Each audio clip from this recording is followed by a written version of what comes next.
In today's swing review, we're going to show you how cleaning up an issue with the right hip and the right elbow in the backswing can make for a better downswing.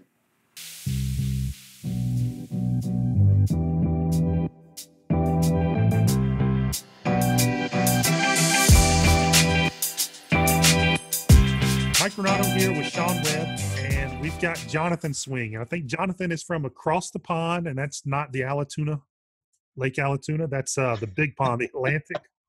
And let's see if we can help Jonathan out and get him hitting some better golf shots. So right off the bat, what are you seeing? Okay, so the grip possibly is a little bit weak. Might want to look at that, maybe strengthening it slightly.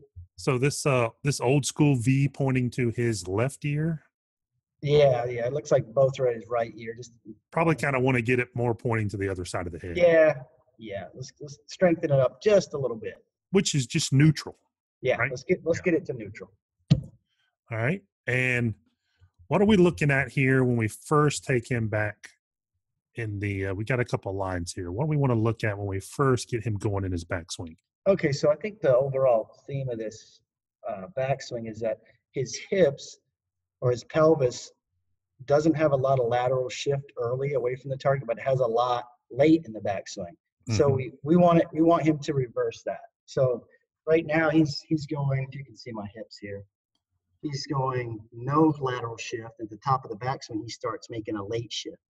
Yeah. So we want to reverse that. Exactly right. So when he's when he's kind of coming through this part of his backswing, if you're going to laterally shift, and not everyone does, but if you're going to, that's the time to do it. Instead, he's doing it when he actually so if we use this pink line here down the side of his right leg for a reference, he should be peeling away from that pink line right now towards the target rather than going through that pink line. So he's, like you said, he's got kind of the sequence of that motion reversed. Absolutely. So it actually affects his downswing pretty dramatically. Gets his right hip really high and really tilted, and then the right hip kind of shoots straight at the ball. So right. He puts himself in a position where he's forced to drive the right hip high and toward the target line, which affects his downswing sequence, the way his body moves, and ultimately the contact. So raises the handle, gives him all those early extension. The other part of this is the right arm. So it's a little bit of a chicken and the egg. He gets a really narrow angle between his upper arm bicep area and the lower part of his forearm. So he's super narrow. And over the years, it's just teaching a lot of golf lessons. The guys who get narrow here tend to make more of a shift that way. So the feeling he wants to have is that he has a wider right arm, almost like a pushing action, and that'll help him get his hip in the right spot. So he's here, he feels like he pushes his right arm away from him. That'll help get his hip in a better spot. So it's, like I said, kind of chicken and the egg on that. Right. And yeah, it's exactly right. It's when this hip juts to the right late, it's almost kind of running your arms and your torso into each other. There's just, because your club's going to finish the backswing. You're kind of competing for that same space. Like you said, you wind up starting the downswing with a really late hip move, and then those arms all jammed up into you. So you kind of have to start just really trying to create some width, push them away from you, lose all of that angle, and you just start dumping all your wrist angles into the golf ball. See how early he has to do that. Yeah. So that's two. Now, what about, we just took those lines off. Let me put them back on. So if we go and look at his, and this was the other thing that we saw. So those are all backswing things.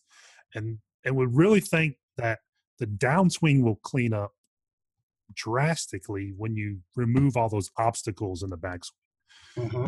And if we look at the downswing, this is one of the big things that we see with a lot of golfers. So, we did the right knee video, and we'll put a link to it. But when you start with, let's say, whatever, X amount, 25 degrees, just an even number of knee flex, and you go and you lose some at the top, most players do, but you never regain that initial knee flex. That's something that we see the really good ball strikers, our tour players do. And you want to touch on that a little bit, what he's doing here? Yeah, so I think it all really ties into where his hip is at the top. But, what we like to see is an early reflex of the right knee past the point of their address knee flex. So if they started at 25 at address, the reflexing in transition early downswing should maybe, be more than where it started. More than 25 is what we see with all the good ball strikers that we've measured. That's exactly right. But it may have to be a conscious move on his part, but I'm wondering if, like you said, if we clean the backswing up and get the hip joint in a better spot where he's able to reflex the right knee, he might do it more naturally. So I think, like you said before, it's all backswing related for this lesson, just like it a lot of times is. Yeah, I think you're exactly right. I think the progression for Jonathan, and he actually mentioned in his email when he sent his swing, was that he was wanting to work more on the ground forces and the pressure trace and all that. And right now he's doing a few things at his backswing that are really making that difficult, as evidenced by this right knee move. You're just not going to generate a ton of forces, or certainly the ones that he's looking to generate, with that right knee never regaining its flex. Yeah. But Jonathan, I think the overwhelming progression for you, one, is to start just how we started the video. Lock down that grip, get that grip a little more neutral, which in your case is strengthening the grip. Mm-hmm. Take care of this hip slide, right? Kind of reverse the sequence of that. That'll help you, give you an opportunity to take care of the arms, that right arm especially. Mm-hmm. Then let's see what happens on the downswing. I think that's going to make a big difference. But if not, then you can start addressing some of those knee bends and some of those ground forces on the downswing. But Sean likes to say it all the time. If you want to clean up something you see on the downswing, peel it back 3 or 4 moves, and you're going to find the cause, and that's where you want to spend your time. Yeah, we get way too many golfers just trying to work on impact and saying that impact is all that matters. Well, it all matters. So you have to go back a few layers to see what's causing the impact, because it's just a moment in time. What builds up to impact is what's most important. So if you can go about thinking about the golf swing in that manner, I know it's helped me and my students, and I know it'll help you guys too. Absolutely. If you think of it just as a time issue, his downswing is about 1/4 of a second.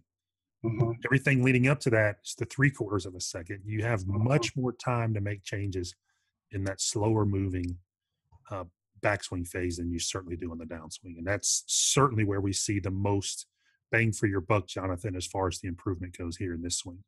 Awesome. Yeah, good stuff. All right, Jonathan, thanks for sending your swing. If you guys haven't already done so, we'd love to do more of these. We're going to keep doing more of these. Send them to swing@athleticmotiongolf.com, and we'll do more of these and help more golfers the best we can.